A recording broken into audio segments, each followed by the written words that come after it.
L'héritage du silence. Une voix intérieure. Tout le monde pense qu'il a tourné la page, qu'il a appris à vivre avec l'absence. Le temps a passé. Le monde a continué. Et lui aussi. Samuel a perdu son père. Et avec lui, quelque chose que personne ne voit, mais que beaucoup portent. Il n'en parle presque jamais. Pas parce que la douleur est partie, mais parce qu'il a compris très tôt que certaines blessures ne supportent pas le bruit.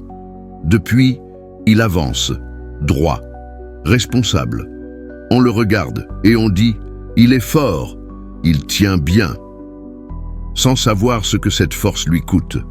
Quand un père tombe, quelqu'un doit rester debout. Alors Samuel est resté debout. Il a encaissé sans poser de questions. Il a rassuré sans demander de réconfort. Il a porté sans se plaindre. Si, en écoutant ces mots, tu te reconnais un peu, mais je comprends, en commentaire. Le deuil l'a rendu plus silencieux, plus attentif, plus profond. Il entend ce que les autres n'entendent pas. Il ressent ce que les autres évitent.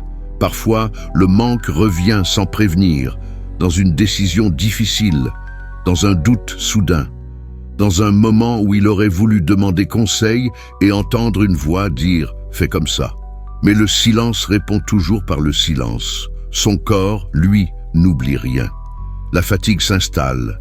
Les nuits sont courtes. Le cœur est souvent lourd sans raison claire.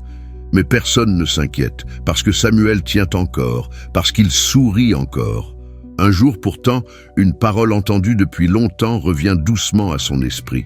« Venez à moi, vous tous qui êtes fatigués et chargés, et je vous donnerai du repos. » Il comprend alors quelque chose de nouveau.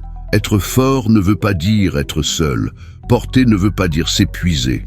Un adage africain dit « le bois trop chargé finit par se fendre ». Samuel commence à déposer.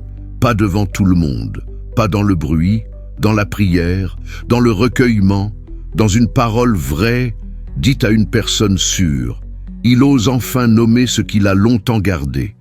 La tristesse, la colère, le manque, l'absence. Et il découvre une vérité simple. Le silence protège, mais la parole guérit.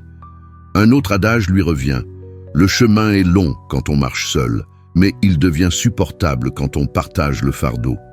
Samuel comprend aussi que guérir ne veut pas dire oublier. Guérir, c'est transformer.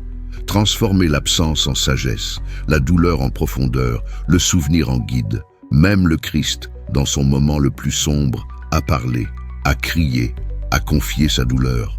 Alors Samuel accepte enfin ceci. Il a le droit de déposer. Aujourd'hui, il avance toujours, mais différemment.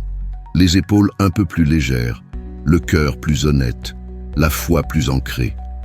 On ne voit pas tout ce qu'il a traversé, mais cela vit en lui. C'est ça, l'héritage du silence. L'histoire d'un homme qui a appris que la vraie force n'est pas de tout porter, mais de savoir à qui confier ce qui pèse. Si cette histoire t'a parlé, partage-la à quelqu'un qui porte beaucoup en silence et abonne-toi à Les Voix de l'intérieur. Parce que certaines guérisons commencent quand on ose enfin écouter ce que le cœur